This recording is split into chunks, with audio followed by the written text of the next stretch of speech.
it has a PO box on it, so that's the only reason I missed that. I'm sorry. If you'd like to join us, please come and speak.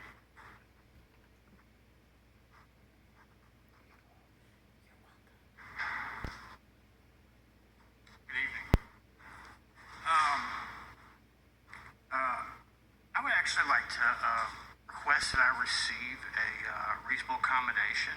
I have a disability that causes me difficulty with communication, and I had to pre-write my statement. It might run over just a slight bit, but I would like to request that you turn off that timer. Okay, that's fine. Please turn it off. Thank you. He had to shush because I'm here today because of my concern for the well-being of the residents of Sears Lane. It's been brought to my attention that they are being referred to a local nonprofit, A New Place, as a solution for the removal of their community. This kind of worries me, and I'd like to explain why. My former neighbor, Tara, who was also a participant of the A New Place New Leaf Traditional Housing Program, took A New Place to small claims recently over the $2,000 emergency rent fund and the forced participation in their services that they attempted to coerce her into agreeing with. In response to Tara filing a complaint of small claims, Anu told Tara that they couldn't meet with her due to pending litigation. This is a violation of her right to equal access to participation in services. And it also made them non-compliant with their contract to provide services on a HUD housing program.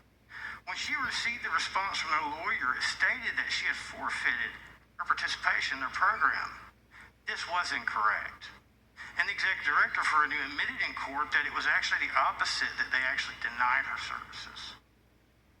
The response also stated that her participation program was required for her to continue to reside in her residence at Independence Place. This was also incorrect. We were in a project-based voucher program. Title 24 of Code of Federal Regulations, Section 983, subsection 251, states that persons with disabilities are not to be required to participate in whatever services that happen to be provided on the site by the third-party service provider.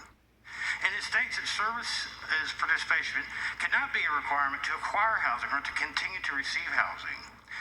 Now, I'm not a lawyer, but I have enough common sense to know that HUD stated the exact opposite of what Anu claimed in a legal document to a court.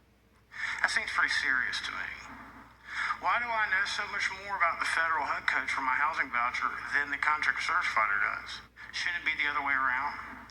No other housing program that places people in a subsidized Section 8 housing program requires their clients to pay them, and they hold the money in their possession, or requires you to sign a contract saying the client agrees to signing away their fair housing rights.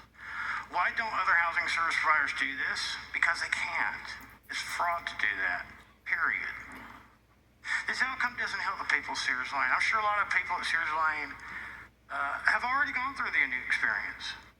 So why continue to repeatedly commit the same actions and yet still expecting different results? That's insane. Thank you. Thank you.